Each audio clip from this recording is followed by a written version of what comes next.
जीवन यात्रा का प्रारंभ हो चुका है। यात्री चलेगा तो कहीं ना कहीं अवश्य पहुंच जाएगा।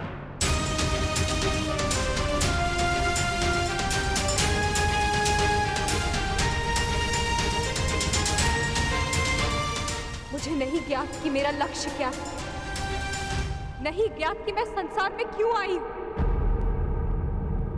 नहीं ज्ञात कि मेरा जन्म क्यों हुआ।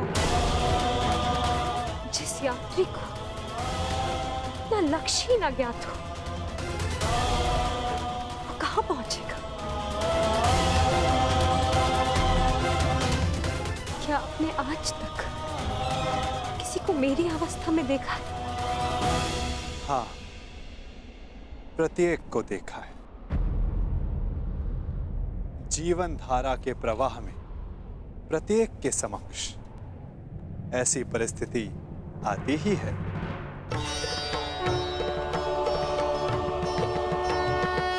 मैं तो ये भी नहीं जानती कि जो इस समय मुझसे बात कर रहा है वो कौन है। मनुष्य का परिचय उसके कर्म होते हैं याज्ञसेनी। नाम तो उसके स्थान, उसके वंश, उसके रूप के अनुसार रख दिए जाते हैं। परंतु तुम्हारी उत्सुकता को शांत करना भी आवश्यक है। तुम द्रुपद की द्रौपदी हो तो मैं वसुदेव का वासुदेव हूं। यदि श्यामल होने के कारण तुम कृष्णा हो तो मैं कृष्ण हूं। परंतु यदि इस समय कुछ सबसे अधिक महत्वपूर्ण है तो ये कि तुम चिंतित हो और मैं तुम्हारा शुभ चिंतक हूं। आपसे वार्तालाप करने का मेरे पास कोई कारण तो नहीं है, परंतु आपसे बात करके अच्छा लगता है। आपसे वार्तालाप करके मन को एक विचित्र शांति तो मिलती है, परंतु मन में आए प्रश्नों का उत्तर नहीं। और क्या प्रश्न है जिनका तुम्हें उत्तर चाहिए कृष्णा? एक ही तो प्रश्न है, मेरे जन्म का उद्देश्य क्या है, मेरे जीवन का लक्ष्य क्या है? प्रणाम द्वारकाधीश। महाराज द्रुपद और कुमार दृष्टद्युम्न आपके निवेदन पर अग्निकुंड के स्थल पर आपकी प्रतीक्षा कर रहे हैं। उन्हें कहो मैं आ रहा हूं। मेरे प्रश्न का उत्तर दिए बिना जा रहे हैं वासुदेव। इस समय किसी और की शंका का निवारण करना अधिक आवश्यक है पांचाली।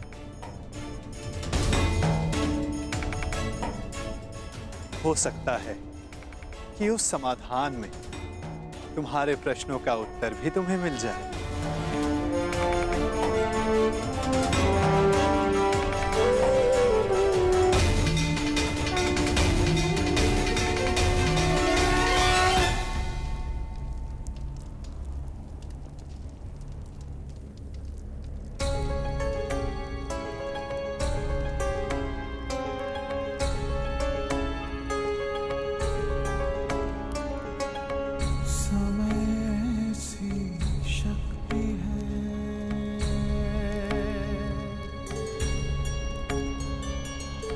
सभी समय से हारे, राजा हो या रंग सभी बनते रहे बेचारे। समय बड़ा महान है इस जग में, समय बड़ा महान, समय बड़ा महान है इस जग में, समय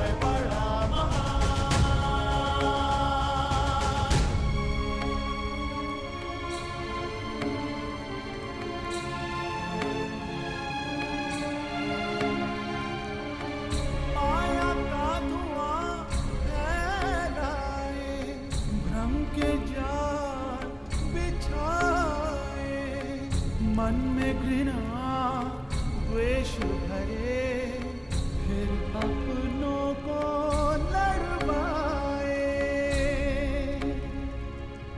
सही समय पे सत्य को लाए, झूठ को करे किनारे। राजा हो या रंक सभी बनते रहे बेचारे। समय बड़ा महान है इस जग में, समय बड़ा महान, समय बड़ा महान है इस जग में, समय बड़ा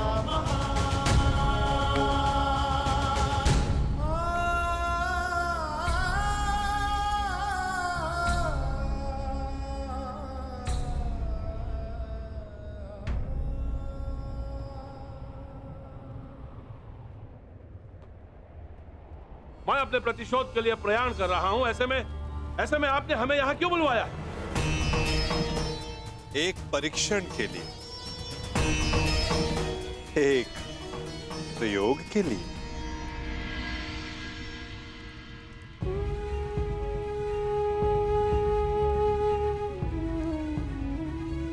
कैसा परीक्षण और यहां क्यों? क्योंकि ये तुम्हारा जन्मस्थल है दृश्यदुम। इस स्थल को यज्ञ अग्नि ने पवित्र किया है। ऐसे स्थान मनुष्य के पंच दोष सामने ले आते हैं। काम, क्रोध, मोह, लोभ, अहंकार। इन पंच दोषों की ऊर्जा ऐसे स्थान पर धूम्र में परिवर्तित हो जाती है, और ये धूम तुम्हारे दोषों का है द्रुपद कुमार। दोष जितना अधिक होगा, धूम्र उतना सघन होता जाएगा। मैं कुछ समझा नहीं वासुदेव। अपने पुत्र के लिए आपका मोह पांचाल नरेश, ये पहला दोष है। मुझे इस बात पर विश्वास नहीं।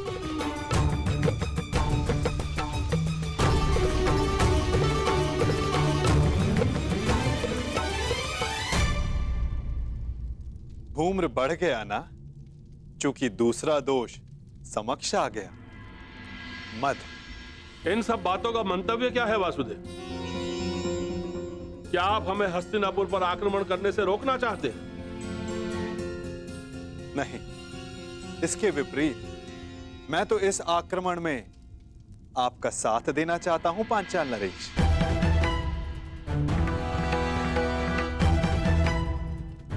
आप हमारा साथ दोगे? यदि आप हमारे साथ हैं, तो फिर पराजय का प्रश्न ही नहीं।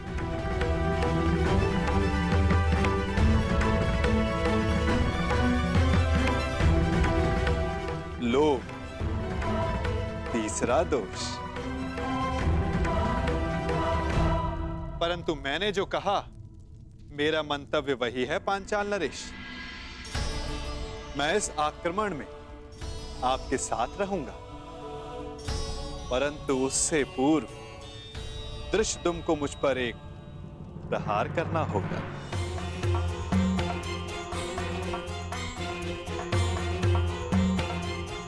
क्या? हाँ, मात्र एक प्रहार। मुझे यह जांचना है कि इस युद्ध में जिसका सहभागी बनने जा रहा हूं, क्या वो मेरे साथ का पात्र है भी या नहीं। परखना चाहता हूं कि ये महायोद्धा द्रोणाचार्य का वध करने में सक्षम है भी या नहीं।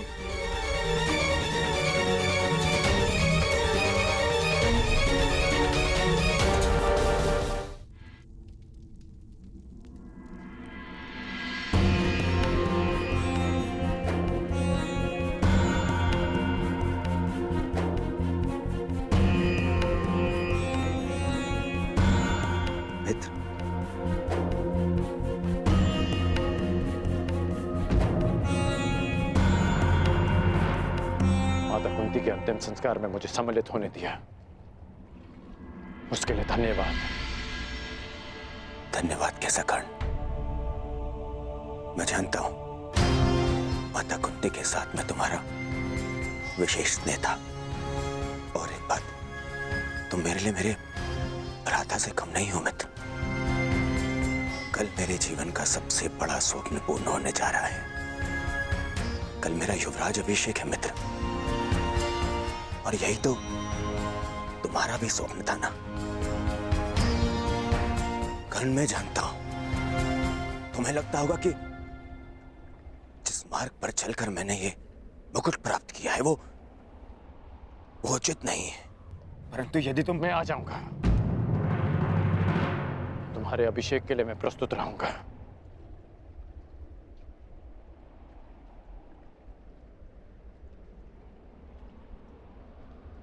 तुम्हें मित्र माना है और कल राजसभा में उपस्थित रहकर मैं अपने मित्र होने का कर्तव्य अवश्य निभाऊंगा।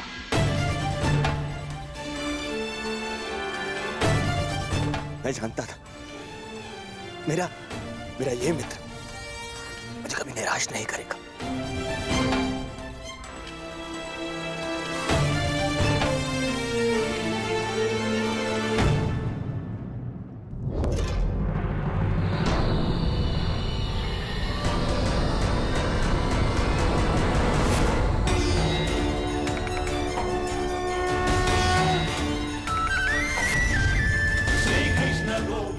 अहंकार एक और दोष। क्या हुआ दृष्टिदुम्न? आगे बढ़ो, प्रहार करो।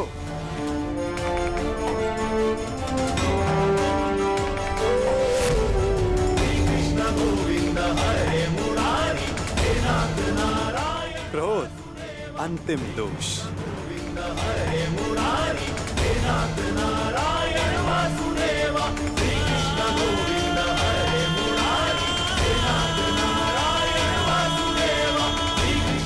वासुदेव, मैं आपका मंतव्य समझ गया। मेरा पुत्र अभी द्रोण से युद्ध करने के लिए तैयार नहीं है। अब ये माया समाप्त कीजिए वासुदेव।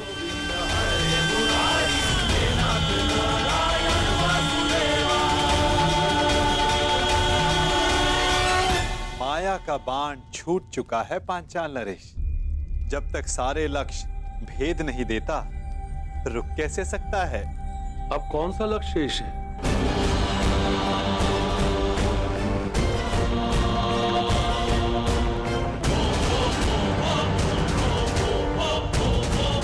नहीं, रुको पुत्र।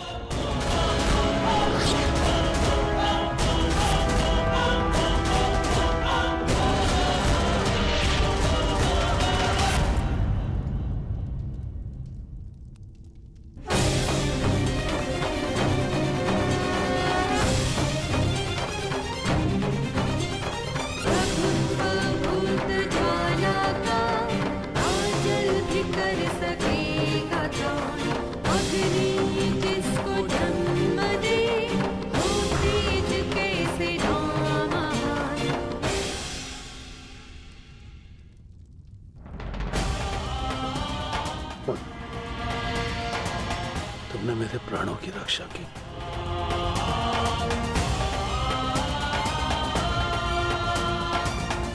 पश्चाताप, भूल का पश्चाताप पांचाल नरेश। प्रत्येक दोष का निवारण पश्चाताप है। आपकी पुत्री पांचवी पंचकन्या है। इस युग की इकलौती।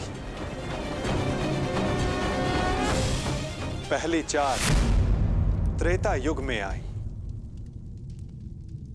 अहिल्या, मंदोदरी, सीता और तारा। और अब द्वापर युग को प्रतीक्षा थी पांचवी पंचकन्या की, द्रौपदी की।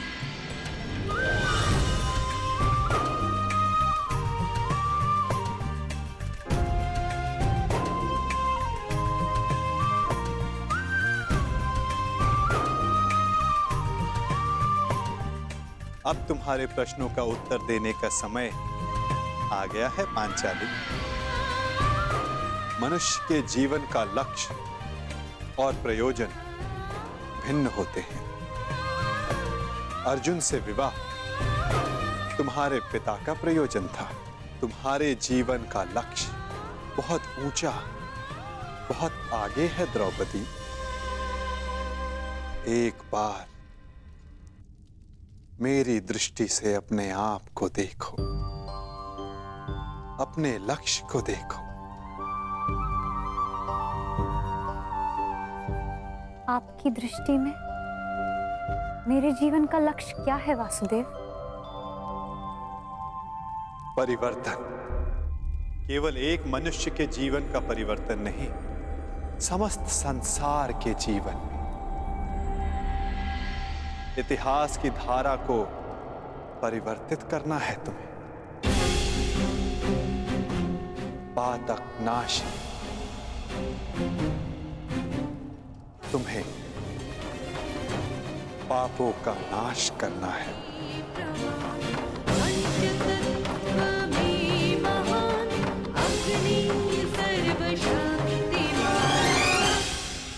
आपने मेरी आंखें खोल दी केशव। मैं सौभाग्यशाली हूं पुत्र कि मुझे द्रौपदी जैसी पुत्री प्राप्त हुई। वासुदेव, अब आप ही मेरा मार्गदर्शन कीजिए और मुझे बताइए मुझे आगे क्या करना है।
मित्रगण,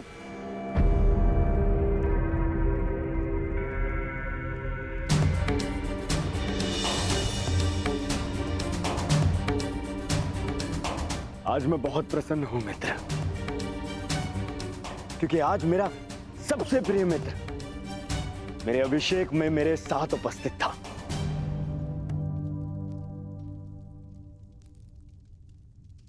मैं यहां आया क्योंकि एक मित्र के अभिषेक में उपस्थित होना मेरा कर्तव्य था। तुम्हारा मित्र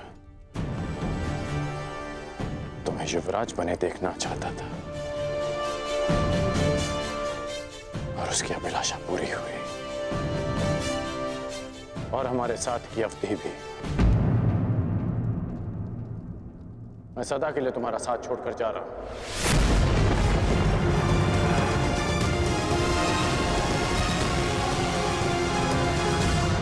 युग बदल रहा है पांचाल नरेश। समय की धारा ऐसी मोड़ पर आ गई है जहां परिवर्तन का प्रारंभ होगा। शीघ्र ही इतिहास करवट लेगा। समय चक्र की अंगड़ाई सृष्टि को झंझोर देगी। पंचदोष बढ़ेंगे और ये सब होगा एक महान शांति के लिए। संसार के कल्याण के लिए, संसार की भलाई के लिए। और इस दिशा में प्रथम सोपान होगा पांचाली का स्वयंवर।